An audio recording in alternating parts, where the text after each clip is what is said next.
언젠가부터 가정이라는 공간에서 자신이 차지하던 자리가 조금씩 흐려졌다고 느끼는 사람이 있다. 그는 평생 가족을 위해 일해온 아버지다. 매일 새벽같이 출근하고 늦은 밤이 되어서야 퇴근하던 삶 속에서 그는 가장의 책임이라는 단어만을 안고 살아왔다. 그런 세월이 지나고 마침내 은퇴라는 종착지에 도달했을 때 그는 드디어 가족과 함께하는 삶을 상상했다. 그러나 현실은 달랐다. 집안에서의 존재감은 급격히 줄어들고 가족들은 그를 더 이상 중심에 두지 않았다. 오히려 눈치 보며 하루를 보내야 하는 애물단지가 된 듯한 느낌, 그것이 지금 은퇴한 많은 남성들이 마주하는 감정이다. 일할 때는 존경받는 가장이었지만 이제는 쓸모없는 사람이 된 듯한 이 괴리감은 그들의 마음을 천천히 그러나 깊숙이 침식해간다. 첫 번째 사례는 67세의 박종호 씨 이야기다. 그는 대기업에서 35년간 근무하고 임원 자리에서 은퇴했다. 회사에 있을 때는 늘 회의와 출장으로 바빴고 가정은 늘 아내에게 맡겼다. 은퇴 후에는 가족과 시간을 보내고 싶다는 기대가 컸지만 막상 집에 있으니 가족들의 반응은 싸늘했다. 딸은 아빠 왜 맨날 집에만 있어? 라고 했고 아내는 매번 소소한 일에도 짜증을 냈다. 박 씨는 거실에 앉아 TV를 보다 아무 말 없이 방으로 들어가 버리는 자신을 발견하며 문득 깨달았다. 이 집에서 자신은 더 이상 필요한 사람이 아니었다는 것을. 그는 지금 노인복지관에서 요가 수업을 들으며 하루를 보내지만 집에서의 고립감은 여전히 해결되지 않았다. 두 번째 사례는 70세 김창호 씨의 이야기다. 그는 공장에서 정년까지 근무했고 성실하게 아이들을 키우고 내 집 마련도 했다. 은퇴 후에는 동네 친구들과 자주 만나며 하루를 보내려 했지만 아내는 그마저도 탐탁지 않게 여겼다. 이제라도 집안일 좀 도와줘야 하는 거 아니냐는 말을 들은 후 김 씨는 열심히 설거지를 하고 마당을 청소했지만 칭찬은커녕 그렇게 하면 더 지저분해진다는 소리만 들었다. 가족이 필요할 땐 책임감 있게 나섰던 자신이 지금은 방해꾼처럼 느껴진다는 김 씨는 도대체 나는 언제쯤 내 삶을 살 수 있을까라는 말을 남겼다. 은퇴 후에도 여전히 가족을 위한 노동력으로만 존재하는 자신에게 삶의 의미는 점점 멀어져 갔다. 세 번째는 조금 다른 양상의 사례다. 65세의 이명섭 씨는 은퇴 후 우울증 진단을 받았다. 그는 평생 공무원으로 일하며 가정을 안정적으로 꾸려왔고 자녀들도 모두 대학을 졸업하고 사회에 진출했다. 겉보기엔 더할 나위 없는 성공한 아버지였지만 은퇴 후에는 대화할 사람이 없었다. 아내는 자기 일에 바빴고 자녀들은 명절 외에는 연락조차 하지 않았다. 어느 날 이 씨는 자신이 점심에 먹은 반찬을 아내가 뭘 넣었는지 모르고 만든 것을 알게 됐다. 그냥 냉장고에 있던 거 넣었지 뭘 그런 걸 물어봐?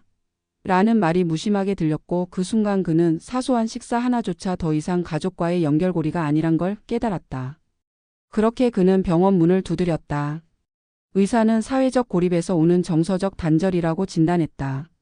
그는 지금 지역 커뮤니티에서 사진 동호회 활동을 하며 조금씩 일상의 균형을 되찾아가고 있다. 이 세 가지 사례는 은퇴한 남성들이 겪는 가정 내 역할 상실을 그대로 보여준다. 우리가 은퇴라는 말을 들었을 때 떠올리는 것은 여유와 쉼 혹은 제2의 인생일지 모르지만 그 이면에는 고립과 소외, 쓸모없다는 자각이 존재한다. 특히 한국 사회처럼 일하는 남성에 대한 기대가 뿌리 깊은 곳에서는 은퇴한 남성들이 가정에서 자신의 자리를 잇는 일이 매우 흔하다. 가정은 더 이상 그들의 권위가 작용하는 공간이 아니며 아이들은 이미 자라나 독립했고 아내는 자신만의 일상을 구축한 상태에서 남편의 귀환은 때론 방해로 여겨진다. 그렇다면 우리는 무엇을 준비해야 할까? 단순히 은퇴 자금을 준비하는 것을 넘어서 관계의 재정립이 필요하다. 가정에서 다시 존중받기 위해선 가족과의 소통이 중요하다. 대화를 나누고 각자의 일상을 이해하며 역할을 새롭게 설정해야 한다. 아버지였던 사람이 이젠 조력자가 되고 배우자였던 사람이 친구가 되는 관계의 전환이 필요하다. 또한 자신의 외부 세계를 갖는 것도 중요하다. 취미, 사회적 모임, 봉사활동 등을 통해 자기만의 존재 이유를 만들어 나가는 과정은 곧 자신을 다시 존중하게 만드는 길이다. 은퇴는 끝이 아니라 변화의 시작이다. 이 변화의 방향을 누가 어떻게 정하느냐에 따라 남은 삶의 질이 완전히 달라진다. 일할 땐 아버지 은퇴하니 짐이라는 현실을 바꾸기 위해선 사회와 가정 모두의 인식 전환이 필요하지만 그보다 먼저 은퇴한 개인 스스로가 자신을 다르게 바라보아야 한다. 사라진 남자가 아니라 다시 태어나는 사람으로서의 첫 걸음을 내딛는 것, 그것이 진정한 은퇴 후 삶의 출발점이다. 은퇴 후 가정에서의 소외를 겪는 이들은 종종 이렇게 말한다. 나는 이제 이 집에서 없어도 되는 사람 같아요. 그런 말의 이면에는 단지 무심한 가족에 대한 원망만 있는 것이 아니라 자신의 존재감이 사라졌다는 자책과 상실이 함께 뒤섞여 있다. 이처럼 은퇴 후 가정 내 역할의 해체는 단순히 물리적인 시간이 많아지는 것을 넘어 심리적인 정체성의 붕괴로 이어질 수 있다. 특히 오랜 세월 동안 가족의 생계를 책임져온 이들에게 은퇴는 곧 쓸모없어지는 순간이라는 낙인이 되기도 한다. 하지만 이 상황은 필연적인 것이 아니며 준비와 인식 전환을 통해 충분히 달라질 수 있다. 우리는 이 시기를 역할 상실의 위기로만 볼 것이 아니라 관계 재편의 기회로 삼아야 한다. 이를 위해 우선적으로 점검해야 할 것은 바로 가정 내 소통의 방식이다. 직장에서는 명확한 지시와 보고 체계가 존재했지만 가정은 전혀 다른 언어로 움직인다. 은퇴 후 집안에서의 갈등은 대부분 사소한 일에서 비롯된다. TV 채널 하나, 식사 시간의 차이, 생활 리듬의 엇갈림이 마찰로 번지기도 한다. 그러나 이는 서로 다른 삶의 속도와 리듬이 충돌하기 때문에 벌어지는 자연스러운 현상이며 이를 조율하고 맞춰가는 것이 중요하다. 말하자면 이제까지의 삶이 직선적인 도로였다면 은퇴 후의 삶은 여러 갈래로 뻗은 골목길이다. 그 길에서는 속도보다 방향이 더 중요하고 목적지보다 동행자가 더 중요하다. 그래서 가족과의 일상을 새롭게 만들어가는 것이 핵심이 된다. 한때 가장이었던 남편이 이제는 조력자이자 동반자로 변화해야 하며 명령이 아닌 공감의 언어를 배워야 한다. 구체적으로는 하루의 루틴을 공유하고 식사를 함께하며 대화를 나누는 것부터 시작할 수 있다.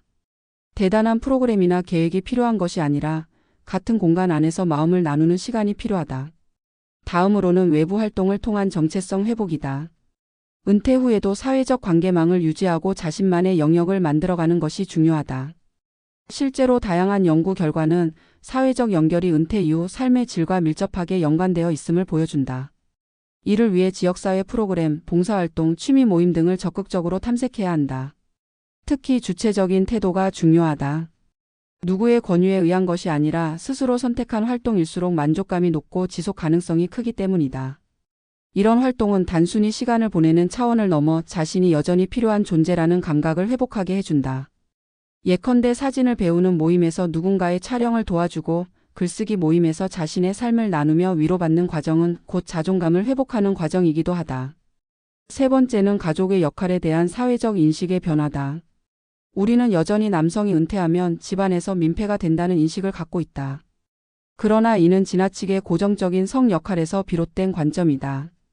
가정이란 구성원 모두가 함께 만들어가는 공동체이며 모든 사람은 저마다의 방식으로 기여할 수 있다. 은퇴한 남성 역시 가사와 육아, 정서적 돌봄이라는 영역에서 새로운 역할을 맡을 수 있다. 물론 그에 앞서 사회적 분위기 또한 바뀌어야 한다. 남성의 가사 참여를 자연스럽게 받아들이고 은퇴 이후의 삶을 새로운 출발점으로 인식하는 문화가 필요하다. 이는 가족 구성원 모두가 책임감을 나누고 서로를 이해하는 자세에서 시작된다.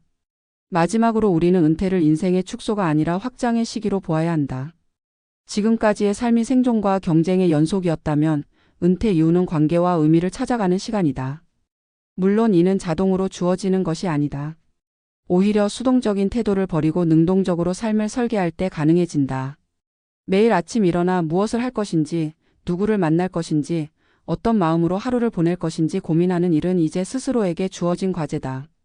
과거에는 회사가 나의 시간을 정했고 가족이 나의 역할을 규정했다면 이제는 내가 내 삶의 구조를 직접 짜야 하는 시기다. 그 과정은 낯설고 때로는 불편할 수 있다. 그러나 이 불편함 속에 진정한 자유가 있다. 일할 때는 가장이라는 틀 안에 있었고 은퇴 후엔 짐이라는 낙인이 찍히는 것이 아니라 이제야 비로소 진짜 나로 살아갈 수 있는 기회를 마주한 것이다.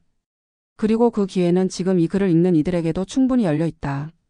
요컨대 은퇴 후 사라지는 존재가 될 것인가, 다시 태어나는 존재가 될 것인가는 결국 나 자신이 결정해야 할 질문이다.